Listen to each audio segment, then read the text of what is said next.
ಸಫಲತೆ ಬಹಳ ಸರಳವಾದ ಪದ. ಇದು ಹುಟ್ಟಿದ ಹಾಗೆ ತಿಳ್ಕೊಳ್ಳುವಂತಹ ಒಂದು ಶಬ್ದ. ಇದು ಮನುಷ್ಯನಲ್ಲಿ ಸ್ವಲ್ಪ ಬುದ್ಧಿ ಬರ್ತಿದ್ದ ಹಾಗೆ ಇದು ಅರ್ಥ ಆಗೋಗತ್ತೆ. ಹಾಗೆ ಸಫಲತೆ ಅನ್ನೋದು ಏನು ಅಂತ ಗೊತ್ತಾಗ್ಬಿಟ್ರೆ ಜೀವನ ಪೂರ್ತಿ ಈ ಸಫಲತೆಯ ಹಿಂದೆನೆ ಓಡ್ತಾ ಇರ್ತಾನೆ. ಈ ಸಫಲತೆ ಅನ್ನೋದು ಒಂದು ಆಟ ಇದ್ದ ಹಾಗೆ. ಇದರಲ್ಲಿ ಮನುಷ್ಯ ತನ್ನ ಜೀವನವನ್ನೇ ಪಣಕ್ಕಿಟ್ಟಿರ್ತಾನೆ. ಹಾಗೆ ಪ್ರತಿ ಆಟದಲ್ಲೂ ಇರೋ ಹಾಗೆ ಇದರಲ್ಲೂ ಕೆಲವು ನಿಯಮಗಳಿವೆ.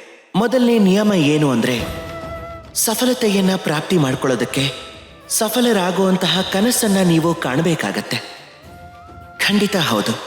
ಆದ್ರೆ ಕೇವಲ ಕನಸು ಕಾಣೋದ್ರಿಂದ ಏನೂ ಆಗೋದಿಲ್ಲ. ಕನಸು ಕಂಡ ಮೇಲೆ ನೀವು ನಿಮ್ಮ ನಿದ್ದೆಯನ್ನ ನಿಮ್ಮ ಜೀವನದಿಂದ ಓಡಿಸ್ಬೇಕಾಗತ್ತೆ.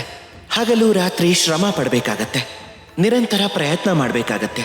ಆಗ ಈ ಸಫಲತೆ ಖಂಡಿತವಾಗ್ಲೂ ನಿಮ್ಮ ಹತ್ರ ಬರುತ್ತೆ, ಹಾಗೆ ನಿಮ್ಮ ಜೊತೆಲೇ ಇರುತ್ತೆ. ಅದಕ್ಕೆ ಕನಸನ್ನ ಕಂಡು ಶ್ರಮ ಪಟ್ಟು ಅದನ್ನ ನನಸು ಮಾಡ್ಕೊಳ್ಳಿ. ಆಗ ಸಫಲತೆ ಅನ್ನೋದು ಸುಲಭವಾಗಿ ನಿಮ್ಮ ಹತ್ರ ಬಂದೇ ಬರುತ್ತೆ. ಆಗ ನಿಮ್ಮ ಮನಸ್ಸು ಸಂತೋಷದಿಂದ ಹೇಳುತ್ತೆ, ರಾಧೇ ರಾಧೇ.